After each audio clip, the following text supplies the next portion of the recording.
আমন্ত্রণ জানাচ্ছি প্রবাস কণ্ঠ রাতের বুলেটিনে powered by my NJ trip. শুরুতে জানাবো আজকের প্রধান শিরোনামগুলো। মালয়েশিয়ায় নকল মাই কার্ড কিনে চাকরি, 32 বিদেশি নাগরিক আটক। মালয়েশিয়ায় 10 মাসে 43,000-এর বেশি অবৈধ অভিবাসী আটক। এবং শ্রমিক পাঠিয়ে মালয়েশিয়াতে 225 কোটি টাকা লুটপাটের মামলা করছে দুদক। দেখছিলেন শিরোনাম, এবার বিস্তারিত। এখন থেকে প্রতি শনি ও রবিবার আমাদের এনজে ট্রিপ অফিসে আমরা আয়োজন করছি এনজে ট্রিপ কফির আড্ডা। এটা শুধুমাত্র আড্ডা নয়, এটা আমাদের এজেন্ট এবং কাস্টমার মিট আপ ডে। যারা আমাদের বিটুবি এজেন্ট কিংবা নতুন এজেন্ট হতে চান, অথবা যারা air ticket, visa, tour package সম্পর্কে আরো বিস্তারিত জানতে চান, তারা কিন্তু সরাসরি আমাদের সঙ্গে এসে কথা বলতে পারেন একদম কফির টেবিলে বসে। এজেন্ট এবং কাস্টমারদের জন্য আমাদের এক্সপার্ট টিম থাকবে, যেন আপনাদের অভিযোগ এবং সাজেশন দুটো নিয়ে আলোচনা করা যায়। তাই প্রতি সপ্তাহের এই কফির আড্ডায় অংশ নিয়ে আমাদের সঙ্গে আপনার সম্পর্ক গড়ে তুলুন আরো বেশি বন্ধুত্বপূর্ণ।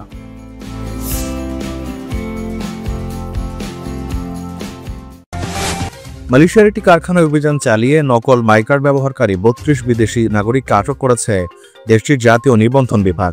আটককৃতদের মধ্যে 20 জন নারী ও 12 জন পুরুষ। গতকাল বিকেল 3টা থেকে শুরু হওয়া 3 ঘন্টার অভিযানটি পরিচালনা করে জেপিএন পুত্রজয়া সেলাঙ্গোর শাখার তদন্ত আইন প্রয়োগ বিভাগ। সঙ্গে ছিল সেলাঙ্গোর ইমিগ্রেশন বিভাগ। অভিযানটি অপারেশন লিটার নামে পরিচালিত হয়।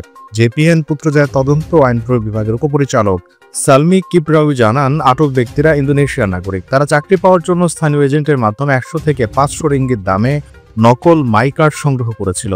এসব কার্ডের মধ্যে কিছু অন্য ব্যক্তির আসল পরিচয়পত্র ছিল, যা ব্যবহার করে তারা কারখানায় কাজ নিচ্ছিল। সালমি কিপ্রায় আরো জানান, নকল পরিচয়পত্র ব্যবহার করা একটি গুরুতর অপরাধ, যা শুধু জনস্বার্থকেই ক্ষতিগ্রস্ত করে না, বরং দেশের নিরাপত্তার জন্য বড় হুমকি সৃষ্টি করে। ঘটনার বিষয়ে তদন্ত চলছে এবং মামলাটি 1990 সালের জাতীয় নিবন্ধন বিধি ধারায় পরিচালিত হচ্ছে বলে জেপিএন জানিয়েছে। মালয়েশিয়ার জোহর ও মালাক্কা রাজ্যে জনবল নিয়োগ দিচ্ছে প্রাণ মালয়েশিয়া। আগ্রহী প্রার্থীকে অবশ্যই এইচএসসি বা সমমান পাস হতে হবে। মোটরসাইকেল চালনায় পারদর্শী বৈধ ভিসাধারী প্রবাসীরা আজই হোয়াটসঅ্যাপ করুন এই নম্বরে। অবৈধ প্রবাসীদের কার্যকলাপ দমনে দেশ জুড়ে ধারাবাহিক ও কঠোর অভিযান অব্যাহত রেখেছে মালয়েশিয়ার ইমিগ্রেশন বিভাগ। 2025 সালের 1 জানুয়ারি থেকে 31 অক্টোবর পর্যন্ত পরিচালিত এনফোর্সমেন্ট অভিযানের পরিসংখ্যান প্রকাশ করেছে দেশের অভিবাসন বিভাগ। বৃহস্পতিবার প্রকাশিত এই পরিসংখ্যান ইমিগ্রেশন বিভাগের কঠোর অবস্থানের চিত্র ফুটে ওঠে। চলতি বছরের জানুয়ারি থেকে অক্টোবর পর্যন্ত এই 10 মাসে ইমিগ্রেশন বিভাগ মোট 11,917টি অভিযান পরিচালনা করেছে। এই অভিযানে যাচাই বাছাই করা হয়েছে 2,02,302 জনকে। এর মধ্যে বৈধ নথিপত্র না থাকার অভিযোগে 43,291 জন অভিবাসীকে আটক করা হয়েছে। এছাড়া অবৈধ বিদেশিদের কাজে নিয়োগ দেওয়ার অপরাধে 1,833 জন নিয়োগকর্তাকেও আটক করা হয়।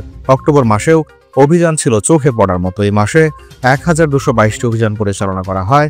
এই অভিযানে যাচাই বাছাই করা হয়েছে 25,937 জনকে। এর মধ্যে বৈধ নথিপত্র না থাকার অভিযোগে 4,239 জন অভিবাসীকে আটক করা হয়েছে। এছাড়া অবৈধ প্রবাসীদের কাজে নিয়োগ দেওয়ার অপরাধে 244 জন নিয়োগকর্তাকে আটক করা হয়েছে। এক বিবৃতিতে ইমিগ্রেশন বিভাগ জানিয়েছে, দেশের সার্বভৌমত্ব নিরাপত্তা সর্বদা সুরক্ষিত রাখতে তারা এনফোর্সমেন্ট কার্যক্রমকে আরও শক্তিশালী করতে বদ্ধপরিকর। অবৈধ অভিবাসীদের বিরুদ্ধে অভিযান ভবিষ্যতে আরও জোরালো হবে বলে জানানো হয়েছে। মালয়েশিয়ার শ্রমবাজারে জনশক্তি রপ্তানির ক্ষেত্রে 3,331 ব্যক্তির কাছ থেকে সরকার নির্ধারিত অর্থের চেয়ে কয়েক গুণ বেশি অর্থ আদায় করে 525,22,97,000 টাকা আত্মসাৎ ও পাচারের অভিযোগে 6টি রিক্রুটিং এজেন্সির মালিক ও কর্মকর্তা সহ 11 জনের বিরুদ্ধে পৃথক 6 মামলার সিদ্ধান্ত নিয়েছে দুর্নীতি দমন কমিশন। বৃহস্পতিবার দুদকের প্রধান কার্যালয় থেকে মামলার সিদ্ধান্ত নেওয়া হয়। সংস্থাটির মহাপরিচালক মোহাম্মদ আক্তার হোসেন বিষয়টি নিশ্চিত করেছেন। আসামিরা হলেন মেসার্স আমিন ট্যুরস অ্যান্ড ট্রাভেলসের মালিক Ruhul Amin, Mary trade international লিমিটেডের চেয়ারম্যান হাসান আহমেদ চৌধুরী সহ আরও বেশ কয়েকজন। অনুসন্ধান প্রতিবেদন সূত্রে জানা গেছে, মালয়েশিয়ার শ্রমবাজারে জনশক্তি রপ্তানির ক্ষেত্রে 3,331 ব্যক্তির কাছ থেকে সরকার নির্ধারিত অর্থের চেয়ে কয়েক গুণ বেশি অর্থ আদায় করা হয়েছে। আসামিরা পরস্পর যোগ সাজসে ক্ষমতার অপব্যবহার করে মালয়েশিয়াগামী কর্মীদের কাছ থেকে সরকার নির্ধারিত 78,990 টাকার 5 গুণ পর্যন্ত বাড়তি অর্থ আদায় করেছেন। এ সময় তারা বিএমইটি ও বাইরের নিবন্ধন শর্ত ভঙ্গ করে অবৈধভাবে শ্রমিক নিয়োগ কার্যক্রম পরিচালনা করেন। এছাড়া কর্মীদের কাছ থেকে পাসপোর্ট প্রক্রিয়া, স্বাস্থ্য পরীক্ষা, অন্যান্য খরচের নামে অতিরিক্ত ফি আদায় করে তা আত্মসাৎ করেন।